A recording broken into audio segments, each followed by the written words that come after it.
Well, the disadvantage of our old building, it was basically a house that had been converted to a police department.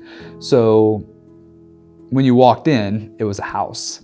And even though it was converted into an office space, a proverbial police department, it just wasn't that professional feel to it.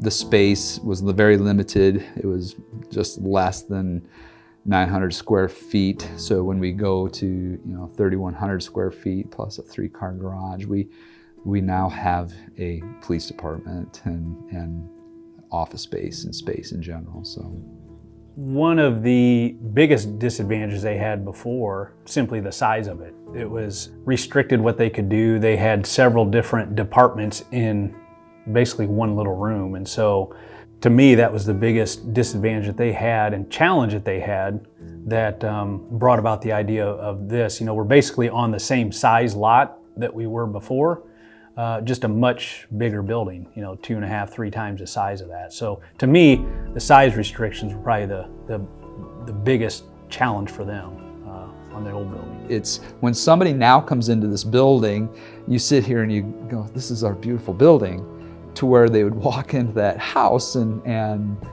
you're kind of going, boy, and people would come in and go, this is a police department? And here we are, here we are. So to me, once the community saw what the future project was going to be, and obviously everybody thinks about monetary value, they think of costs, and Matt Moyer, the town board president, gave a vision of, hey, we can keep this under this dollar amount. And when it was presented to the town, people bought in. And during open house, we had 75 people walk through here, and every word was, this is beautiful, this is beautiful. So people are very, very interested in it. And I have not heard one single bit of negativity about this building being the way it is. Everything is positive, everything is just, it was done right, it was done with class, it fits the area. I mean, it's a police department, it's a building, but yet this is mostly residential area in here, and most people say that the project really fits in well with the neighborhood. Early on, we worked alongside the department as well as architects to kind of put a design together that they, getting feedback from them on the different requirements or needs that they had, kind of a wish list of different areas of the building that they wanted. And then we worked along with our project team, the architect and stuff like that, to come up with initially some floor plans, conceptual floor plans that presented that to them, and through a course of several different revisions got to the design and the plan that they wanted. So it's kind of working hand in hand with them, with the architects and us, to kind of collaborate and make it all come together and work.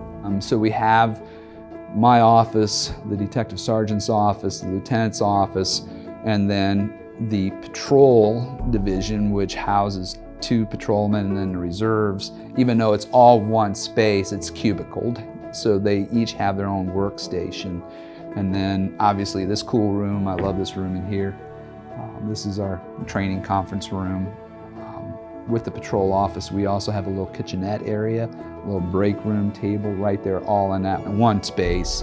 And you don't feel enclosed and trapped in here. The most gratifying or satisfying thing is, right at the very end when we have a ribbon cutting ceremony. And as I was telling Marshall Hirschberger, is that, we have just a year invested into this, but a lot of them have 20, 30 years into this, and they started work on this project 6, 7 years ago. So to finally see that come to fruition for them, I mean, to me, that's really satisfying. The excitement they had and finally have a facility where they can carry out their responsibilities much more efficiently and professionally as well. Had other agencies come into this, and the first question they ask is, who built it? And it's, we're very proud to be able to say our Yoder, in Napanee, Indiana, is the one who built this building.